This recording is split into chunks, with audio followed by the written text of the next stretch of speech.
चल रहा है व्हाट्सएप के अंदर में कि मुंबई कांग्रेस में एक टोपी दाढ़ी वाले को देख करके जो है प्रेस कॉन्फ्रेंस से एक रिपोर्टर को निकाला गया और उसमें जो है दो उलमा इकराम के भी कुछ इसमें मैसेज में शामिल किए गए वो बयान को कि ये अफसोसनाक बात है। जैसे मौलाना महमूद दरियाबादी का भी जो है उन्होंने भी इस बयान दिया कि ये अफसोसनाक बात है, ऐसा नहीं होना चाहिए। मौलाना ज़हीर अब्बास रिजवी साहब ने भी इसमें कुछ टिप्पणी की। तो आप इस मुंबई कांग्रेस से जो है कुछ वजाहत कर दीजिए भाई जगताप साहब। नहीं, एक तो पहली बात, झूठ मूठ के बातों के ऊपर कोई वजाहत करना, कोई एक्सप्लेनेशन करना, ये बिल्कुल सही नहीं है। फिर भी आपने चूंकि ये मुद्दा छेड़ा है और मौलाना ज़हीर अब्बास जो सालों से कांग्रेस पार्टी से जुड़े हुए, हमसे जुड़े हुए हैं और व्यक्तिगत तौर पे माइनॉरिटी के बारे में भाई जगताप के ऑफिस से या कांग्रेस के ऑफिस से ऐसा हुआ ये कोई बोल ही नहीं सकता। एक तो कोई भी प्रेस होती है तो इनवाइट किया जाता है। ये शख्स कौन है मैं बिल्कुल जानता नहीं, ना ही मैं मिला हूँ। मुझे ये बताया गया कि ये किसी वीकली के कोई का कुछ लिखते हैं, तो वीकली को तो प्रेस में बुलाया ही नहीं जाता, डेली जो है उनको बुलाया जाता है और जो इलेक्ट्रॉनिक मीडिया उनको बुलाया जाता है। रही बात 4 बजे की जो प्रेस थी ऑलरेडी ख़त्म हो चुकी थी और एक दो जो जैसे अभी आपको मैंने कहा कि चलो ठीक है आप कह रहे हैं मैं बात करता हूँ, वैसे मैं बात कर रहा था। सीएम साहब का कार्यक्रम था इधर कॉरपोरेशन में 5 बजे। मैं कॉरपोरेशन से एमएलसी हूँ और मेरा फ़र्ज़ भी बनता है कि राज्य का सीएम जब आ रहे हैं तो वहाँ जाना।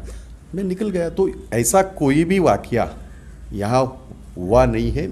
मैं सामने था तो ऐसा कोई भी वाक़या यहाँ हुआ नहीं।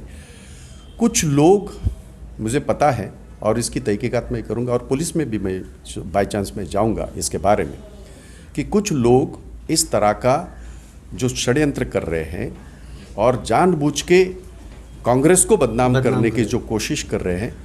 मैं किसी ने मुझे कहा है कि वो आएंगे और आपसे माफ़ी मांगेंगे, ये किसी ने कहा है जी।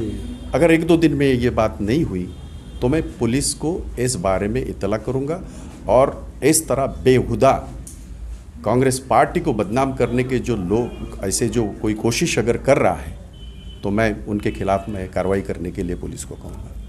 जी बहुत बहुत शुक्रिया जनाब भाई जगताप साहब की वजाहत हमने ली है। इस मामले के दाढ़ी टोपी वाले जो है नूर मोहम्मद खान नामी एक पत्रकार सहाफ़ी को जो है निकाला गया बेइज्जत करके, उस मामले में 2 उलमा इकराम में से आपका भी नाम शामिल है। जैसे मौलाना महमूद दरियाबादी साहब ने भी कहा कि अफसोस की बात है, ये ऐसा नहीं होना चाहिए। और इस मामले में क्या आपने भी कुछ बयान दिया, ज़रा वजाहत फरमा दीजिए। नहीं, मेरा कोई ऐसा बयान इस सिलसिले में नहीं, मैं यहाँ था भी नहीं, मौजूद भी नहीं था मैं कि कोई ऐसी बात या कोई स्टेटमेंट होता। अभी जहाँ तक व्हाट्सएप का मसला है, अब व्हाट्सएप में तो कुछ भी कोई लिख सकता है किसी से भी। चूँकि मैं कांग्रेस का वाइस प्रेसिडेंट हूँ, कांग्रेस से मुताल्लिक़ हूँ, तो ये चलाया जा रहा है इस सिलसिले में और इस पर कोई बहुत ज़्यादा ध्यान देने की ज़रूरत नहीं। इसलिए कि आपका भी क्या बयान है इसके अंदर में? जैसे कि भाई जगताप ने कहा है कि वो वीकली पेपर थे और वीकली पेपर वालों ने उसका फ़ोन आया था और उन्होंने एक अखबार का नाम लिया उर्दू के रोज़नामे का। उन्होंने कहा कि भाई जगताप की प्रेस कॉन्फ्रेंस से एक सहाफ़ी को महज इसलिए हटा दिया गया, निकाल दिया गया कि वो दाढ़ी और टोपी वाले से। तो जाहिर बात है मेरे पास कोई तहकीक का ज़रिया तो नहीं। मैंने सिर्फ कहा कि अगर वाकई ऐसा हुआ है तो अफसोसनाक बात है, कांग्रेस को उसकी वजाहत करनी चाहिए। और आज भाई जगताप ने एक वजाहत की है, अब उसमें क्या सही है क्या गलत मैं तो उसके बारे में नहीं जानता। भाई जगताप एक ज़िम्मेदार शख्सियत हैं और कांग्रेस पार्टी के सदर भी हैं, इससे उनकी बातों पर हमें यकीन करना चाहिए।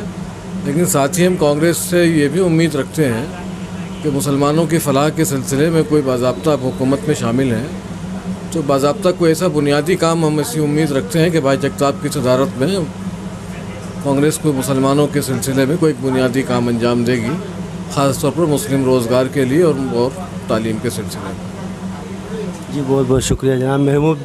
मौलाना महमूद दरियाबादी साहब ने जैसे कहा है कि हमें जो है ना एक फ़ोन आया था रिपोर्टर का, मतलब इन्हें भी कुछ तहकीक ज़्यादा मालूमात नहीं थी कि मतलब ऐसा नहीं होना चाहिए। लेकिन अभी आपने वजाहत देके जनाब भाई जगताप साहब का, तो इन्होंने बताया कि ऐसा जो है हमको सिर्फ फ़ोन के बुनियाद पे हमने थोड़ा ये अफसोसनाक बयान दिया था। बहुत बहुत शुक्रिया जनाब मौलाना।